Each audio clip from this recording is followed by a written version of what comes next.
Per non dimenticare, oggi gli alunni dell'Istituto Anna Frank ricorderanno il giorno della memoria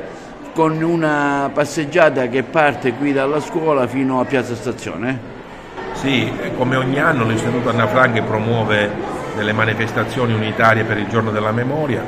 Quest'anno il corteo muoverà da questa sede centrale fino a Piazza Stazione. Abbiamo intitolato Marciamo per la pace perché vorremmo testimoniare la presenza di questi ragazzi contro ogni tipo di guerra, e poi lì ci sarà un raduno che abbiamo intitolato Verso la libertà, nel corso del quale i ragazzi leggeranno delle poesie, dei brani, ci saranno delle brevi drammatizzazioni e soprattutto i madonnari dell'istituto, i ragazzi insieme ai loro professori di arte stanno disegnando il volto di Anna Frank sul pavimento, insomma, di Piazza Stazione, e quindi lasceremo anche questo tipo di testimonianza. Speriamo che questo serva per far riflettere i ragazzi, ma soprattutto anche gli adulti, perché la necessità di ricordare le atrocità del passato ci serva per migliorare le condizioni del presente. C'è anche un lavoro da parte dei docenti verso i ragazzi, appunto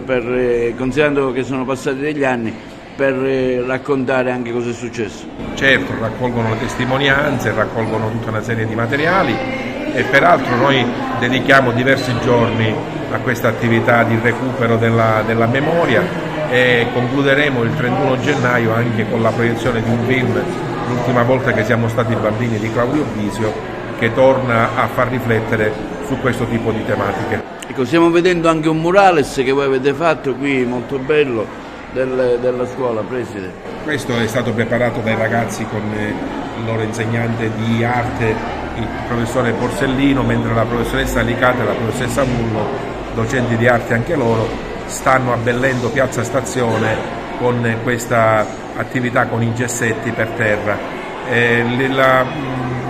La necessità anche di veicolare questi messaggi attraverso vari tipi di linguaggio è presente nell'istituto, e in piazza ci saranno anche delle rappresentazioni musicali, perché anche la docente di musica, la professoressa Vizzola, ha avuto modo di preparare i ragazzi per delle performance di tipo musicale. Ecco, Preside, una cosa che mi incuriosisce, perché proprio una marcia? La marcia è per dare modo a tutti i ragazzi di condividere un momento comune,